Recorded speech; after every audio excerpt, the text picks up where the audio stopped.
has it worked? Do we know that it's worked to prevent any terrorist threats or any possible terrorist attacks in New York? Can they point to any? I mean, there hasn't been another attack. Well, there hasn't been one in Des Moines either, right? Or so Savannah, Georgia. Right. But any specific threats in New York City? So the NYPD will say, sort of supporters of the NYPD will say that NYPD has prevented 14 terrorist attacks since 9/11. It's been very surprising to see that number reported so often uncritically. That number includes, plots that were uncovered, in black sites that never got off the ground, where they said, well, we really would have loved to have, blown up such and such building, thwarted. It includes the failed liquid bomb plot that originated and was stopped in London. Never got off the ground. Literally never got off the ground. But the reason it's on the NYPD list is because the planes that they were considering blowing up would have landed in JFK. And this was a 2006 plot to fly jetliners to the U.S. and use liquid explosives to blow them up. And meanwhile, it also includes the Times Square bombing. Which nobody prevented. I mean, only his bad building of the bomb prevented that. So for all of the cameras in New York City, of which I think there are 3,000 now, all of the video cameras. Yeah, I just want to point out, and also it was a Muslim street vendor who called the cops, right? Technically, but it's also a businessman who saw a car smoking near his car. I mean, it's, that it happened to be Muslim, but it has nothing to do with the Muslim community helping, thwart a terror attack. I mean, that bomb had already not gone off and was smoking. I mean, the signature element of the signature success story for the NYPD is in 2004. They identified a guy in New York and put an undercover officer and an informant on him, and built it was a sting where they said we should set off bombs in the Herald Square subway station. And he's like, yeah, we should definitely do that. And they developed this case against him, and it went to trial. He was convicted at trial. Civil rights lawyers to this day say he was entrapment, but a judge rejected that. He's going to jail. This clearly was not a good guy. He was also very clearly a stupid guy. But there's a bad guy in jail, and the NYPD takes credit for that. And as far as we can tell, that is their sort of signature, pure NYPD intelligence. It was the demographics unit. Right. That's their thing. That is their thing. What does Mayor Bloomberg say when he's asked about this? You must have talked to him. I mean, in a nutshell, yeah, we spy on Muslims. You're welcome. Yeah, it's been you're welcome. We're keeping the city safe. And it's you don't if you're not from here, you don't understand. Everything we're doing is legal, and everything we're doing is keeping the city safe. We've stopped 14 attacks, I'm not going to apologize for this. It's been 10 years without an attack. It's an unprecedented decade. I think going back to the 60s, it was the last time there's been a decade without a terrorist attack in New York City. I'm on my way to the Bahamas for the weekend. I just want to point out, though, it's not that the NYPD is the only agency in New York that's protecting it from terrorism. I mean, there's a very long, well-established Joint Terrorism Task Force that has officers from the NYPD and the FBI, and they work together, and it's separate from the Intelligence Division. Right, we're talking purely about the 300 or so people at the Intelligence Division. Right. You may read about NYPD, FBI don't get along. NYPD and FBI actually get along really well when they work together under the Joint Terrorism Task Force. Where they butt heads is this sort of separate spy division, that Cohen set up. I was going to ask you that question particularly. You've talked a lot and you've written a lot about the CIA.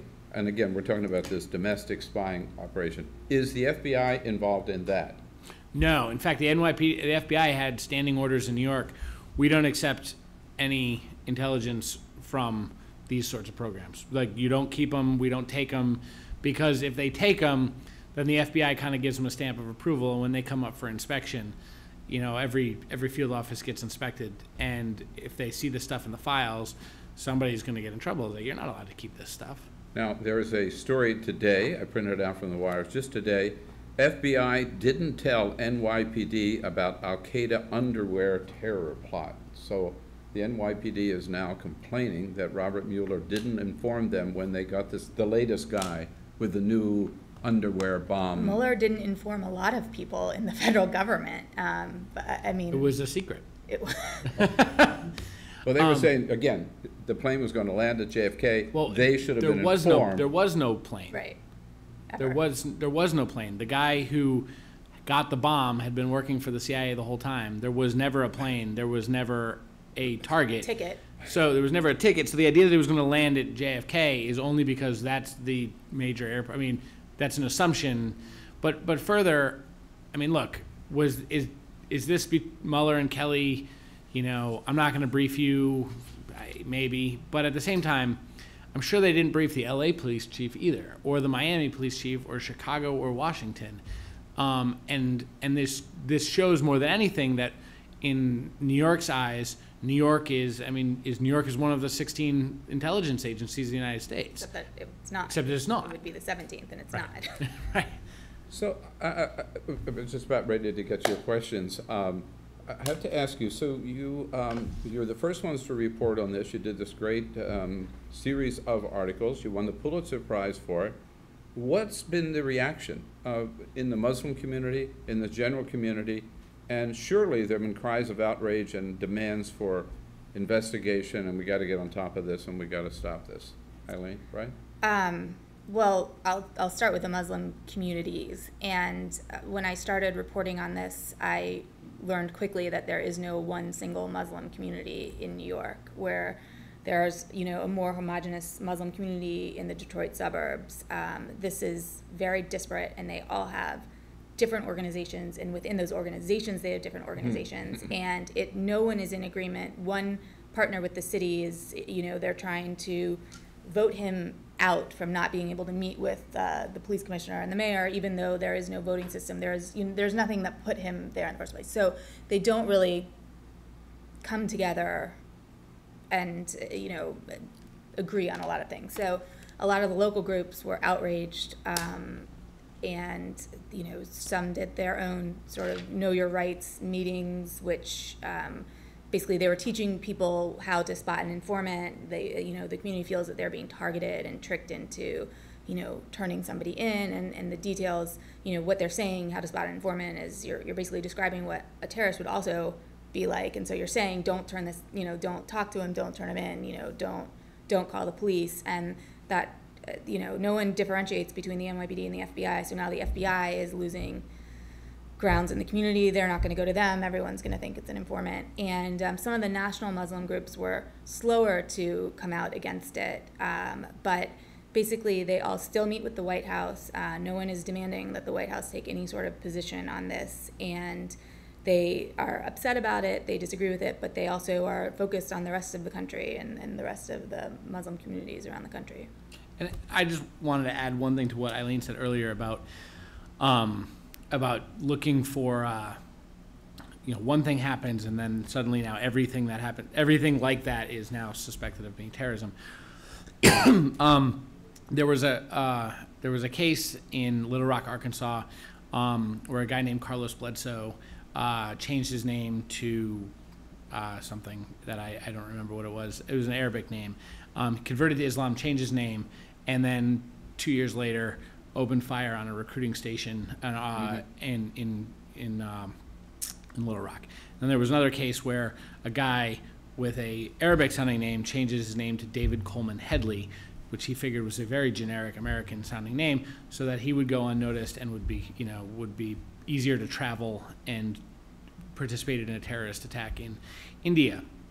So in the NYPD's eyes, these sort of name changes suddenly become suspicious. So now in the city of New York, if you are Mohammed Amir and you decide, you know, look, I've been, you know, I'm 2 generations, it's time that I assimilate, I'm going to change my name to John Smith, you know, like so many generations of all of our, you know, families have done, you change your name.